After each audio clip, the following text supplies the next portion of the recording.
député. Pour le groupe Lyotte, Stéphane Lenormand.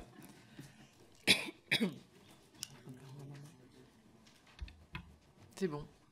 Bien, Madame la Présidente, Monsieur le rapporteur, chers collègues, selon la CNIL, 2 tiers des moins de 13 ans ont au moins un réseau social et la moitié des utilisateurs TikTok ont entre 11 et 18 ans.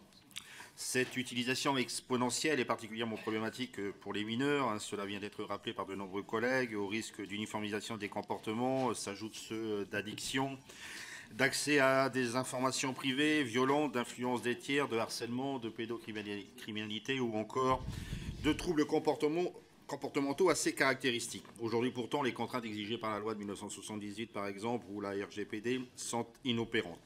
Officiellement, on l'a dit aussi, les réseaux sociaux prévoient explicitement que les moins de 13 ans ne peuvent pas utiliser leur plateforme. Je cite une d'entre elles: nous essayons de rendre Facebook largement accessible à tous, mais vous ne pouvez pas utiliser Facebook si vous avez moins de 13 ans. Fin de citation.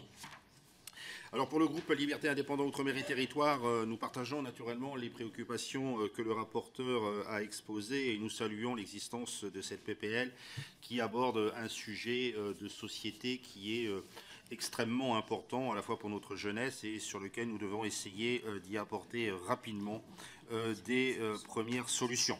Par contre, nous avons quelques interrogations sur la mise en œuvre du dispositif et vous avez du reste, monsieur le rapporteur, été assez ouvert sur votre PPL pour qu'elle soit perfectible. En ce qui concerne le premier article, il nous apparaît nécessaire de préciser la définition des réseaux au-delà des plateformes connues que sont Facebook, Instagram, TikTok ou encore Snapchat. Les forums et les plateformes de jeux vidéo sont-ils intégrés? C'est une question importante parce que les utilisateurs d'un même jeu vidéo aujourd'hui constituent de véritables communautés qui s'étendent au-delà de la pratique du jeu, avec des logiciels comme Discord ou Stream pour en citer que. Et j'aimerais avoir votre avis sur cette dimension qui ne doit pas échapper à notre spectre. En ce qui concerne l'article 2, je m'interroge sur l'effectivité de cette majorité électronique. J'attire l'attention, mais vous le savez tous, que nos jeunes ont une grande facilité à contourner les procédures de demande d'autorisation parentale. Il est aujourd'hui facile pour ces jeunes de transmettre un scan de photocopie d'identité des parents sans problème. Et je me demande si le Conseil d'État pourrait exiger d'autres moyens dans son décret pour vérifier l'accord parental. C'est un élément, à mon avis, assez clé d'efficacité de ce dispositif. Par ailleurs, et quand bien même on trouverait un moyen satisfaisant, les jeunes pourront aussi se connecter grâce à une adresse IP qui ne serait pas située en France. Là aussi, ils ont une très grande facilité. Ils peuvent se connecter via Facebook Belgique ou encore TikTok Espagne.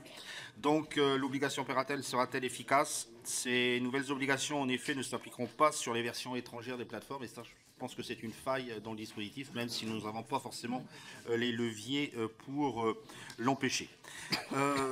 Et à ce titre, on peut regretter qu'aucune sanction spécifique en cas d'absence de l'accord parental ne soit prévue par la présente proposition de loi. C'est pourquoi notre groupe soutient un amendement qui vise à renforcer la PPL en ce sens.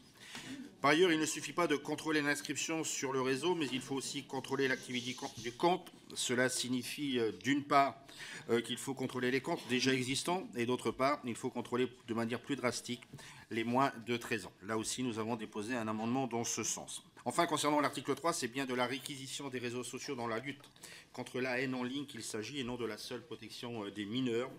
Contrairement à l'état actuel du droit, la proposition de loi a l'avantage de préciser les délais dans lesquels la plateforme doit transmettre les dites informations. Cependant, monsieur le rapporteur, pouvez-vous nous dire quel est le montant minimum que l'on peut attendre de cette amende qui pourrait venir sanctionner ce délit? Je vous remercie. Merci.